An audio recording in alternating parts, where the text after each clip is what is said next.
राधे राधे जी। कैसे हैं आप सभी लोग? आप सभी लोग स्वस्थ होंगे, कुशल मंगल होंगे। आप सभी के स्वास्थ्य और कुशल मंगल की कामना मैं ईश्वर से करती हूँ कि आप सभी लोग स्वस्थ रहें और कुशल मंगल रहें। आज हम बात करते हैं एक मैना की। एक पेड़ पर एक मैना का जोड़ा रहता था।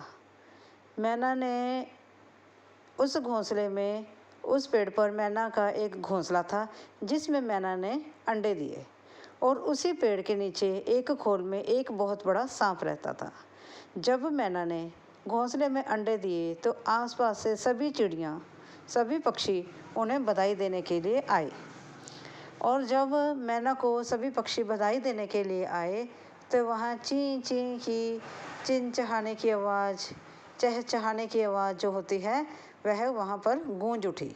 जब चहचहाने की आवाज़ वहाँ पर गूंजी तो वह शोर सुनकर जो सांप है उसकी भी नींद टूट गई और उसने देखा कि ज़रूर कुछ न कुछ पेड़ के ऊपर है जो इतना शोर आ रहा है। तब उसने क्या किया, एक दिन मैना जो है अपने बच्चों के लिए कुछ खाने के लिए लेने गई और उसने देखा, सांप ने देखा कि पेड़ के ऊपर एक घोंसला है। तो सांप ने क्या किया, अपने बिल से बाहर निकला और उसने पेड़ के ऊपर चढ़ना शुरू कर दिया। जब वह पेड़ पर चढ़कर घोंसले तक पहुंचा तब उसने देखा उस घोंसले में चिड़िया के अंडे हैं, मतलब कि मैना के अंडे हैं। और सांप ने क्या किया, वह मैना के अंडे खा गया। खाकर जब वह अपने बिल में चला गया तो जब मैना आई उसने अपने बच्चों को वहाँ ना पाया तो वह बहुत ज़ोर ज़ोर से रोना पाने लगी। नेचुरली है, जब हमारे बच्चे भी इधर उधर हो जाते हैं, 10 मिनट के लिए भी कहीं देर से आए तो हमें भी चिंता हो जाती है। उसी प्रकार मैना को भी टेंशन हो गई और वह ची ची कर कर उसने शोर मचाना शुरू किया। तब आसपास के जो पक्षी थे वह आए और उन्होंने कहा कि तुम्हारे अंडे जो हैं सांप खा गया है। और इस सारी वार्तांत चिड़िया को, मतलब कि मैना को बताई। मैना ने सारी कहानी शांतिपूर्वक सुनी और कहा, क्या तुमने ये सभी कुछ देखा है? तो वह पक्षी बोले कि हाँ, हमने ये देखा है। तो पहले तो मैना बहुत ही परेशान रही और ऐसे परेशानी के कारण वह उसे सूझ ही नहीं रहा था कि वह क्या करे और क्या ना करे। कुछ दिनों के बाद जब वह अपने बच्चों के वियोग से थोड़ा बाहर निकली तब उसने सांप को सबक सिखाने का निर्णय किया।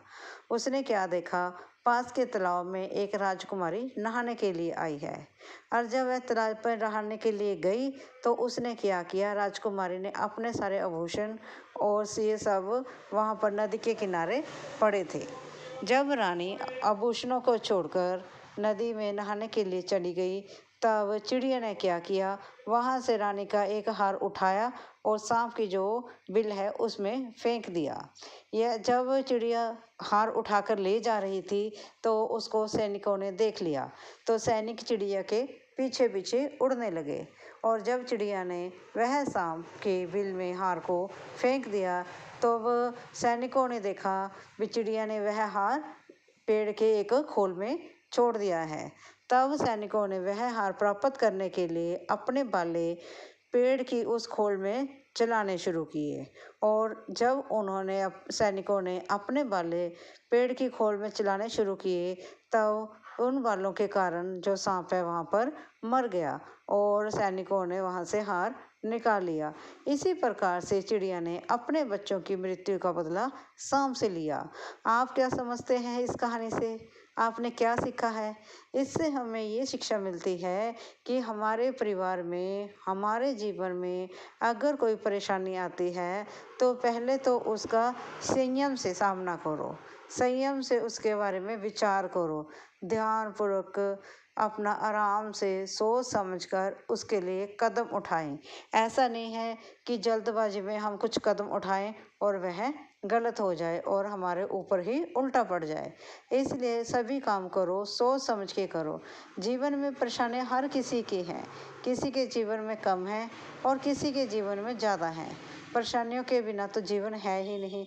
तभी तो जीवन को सुख और दुख की छाँव कहा जाता है। कभी सुख और कभी दुख। और ये नहीं है कि खुशियाँ आई और बैंड बाजा बजाओ।